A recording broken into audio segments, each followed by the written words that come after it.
பிரியமானவர்களே, நமது கடவுளும் உலக இரட்சகருமாகிய இயேசு கிறிஸ்து நாமத்தினாலே உங்கள் ஒவ்வொருக்கு அன்பான வாழ்த்துக்கள் நான் தெரிவித்துக் கொள்கிறேன். கடவுள் உங்களோடு கூட இருப்பாராக, பாதுகாத்து நடத்துவாராக.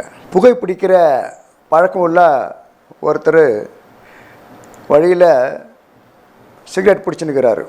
திடீர்னு அந்த இடத்துல அவருடைய நண்பர் ஒருவரை பார்க்குறாரு. பார்த்த சந்தோஷத்தில், டேய் நீயும் ஒரு சிகரெட் பிடிடா அப்படின்னு சொல்கிறாரு. இப்படி சொல்லிக்கிட்டே ஒருத்தர் நின்னால் பழக்கம் இல்லையா, நல்லா தமாஷா பல காரியங்களை பேசி கொண்டிருக்கிறாங்க. அதுக்குள்ளே இவருடைய ஏற்கனவே பிடிச்ச சிகரெட் காலி ஆகிடுச்சு. இன்னொரு சிகரெட் எடுத்து பற்ற வச்சு பிடிச்சின்னுக்கிறாரு.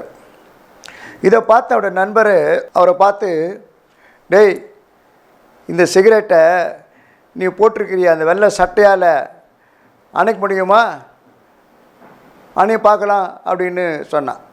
உடனே இந்த நண்பனுக்கு கோவம் வந்துச்சு.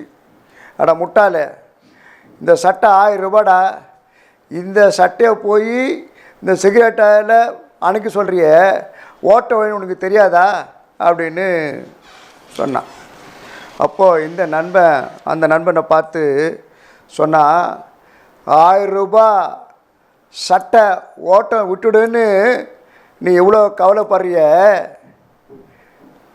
கடவுள் படைத்த உன்னை இந்த சிகரெட் பிடிக்கிறதுனால உன்னுடைய இருதயத்தை, உன்னுடைய நுரையீரலை பாதிக்குத, அதை குறித்து உனக்கு கொஞ்சம் கூட கவலை இல்லையா?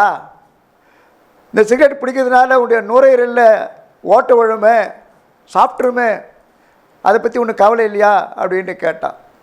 அப்போ தான் இந்த நண்பன் யோசிக்க ஆரம்பித்தான், தன்னுடைய தவறை உணர ஆரம்பித்தான்.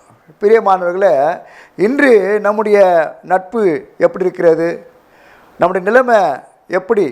நல்ல நண்பர்களாக, உண்மையான நண்பர்களாக இருந்தால் அதனுடைய பொருள் என்ன தெரியுமா? தன்னுடைய நண்பர்கள் செய்கிற தவறை வெளிப்படையாக சுட்டி காட்டுறது தான். இல்லைன்னா அவங்க செய்கிற தவறை நம்ம சொல்லாமட்டோம்னாக்கா நாமளே அவங்கள குழி தோண்டி பொதிக்கிற ஒரு நிலைமைக்கு கொண்டு வருவோம் அப்படின்றதுல சந்தேகம் கிடையாது. அதனால் தவறை வெளிப்படையாக சுட்டி காட்டுவது தான் உண்மையான நண்பனுடைய ஒரு காரியம். அதுதான் வேதம் கூட சொல்லுகிறது.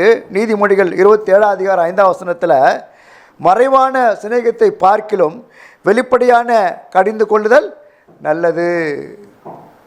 பக்தனாகிய தாவீது பாருங்கள், பச்சைமலை இடத்துல விபச்சாரம் பண்ணி பாவம் செய்த போது கடவுள் பார்க்குறாரு.